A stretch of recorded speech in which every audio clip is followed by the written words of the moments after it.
തൃശൂരിൽ ക്രൈസ്തവരുടെ വോട്ടുകളും സുരേഷ് ഗോപിക്ക് ലഭിച്ചുവെന്ന് ഓർത്തഡോക്സ് സഭാ പരമാധ്യക്ഷൻ ബസേലിയോസ് മാർത്തോമ മാത്യൂസ് തൃതീയൻ കാതോലിക്ക ബാവ. ക്രൈസ്തവ വിഭാഗങ്ങൾക്ക് നേരെയുള്ള ആക്രമണങ്ങളിൽ മോദി സർക്കാരിന് വീണ്ടും വിചാരമുണ്ടാകുമെന്നാണ് പ്രതീക്ഷ. CAA പോലുള്ള നിയമങ്ങൾ നടപ്പിലാക്കാൻ പാടില്ലെന്നാണ് സഭാ നിലപാടെന്നും കാതോലിക്ക ബാവ മീഡിയ വണ്ണിനോട് പറഞ്ഞു.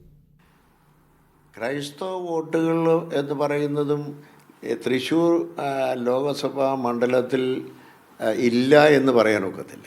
മറ്റെല്ലാ മതവിഭാഗങ്ങളും ഉള്ള പോലെ ക്രൈസ്തവരുടെ നല്ല ഒരു കൂട്ടം ആയി തൃശ്ശൂരുമുണ്ട്.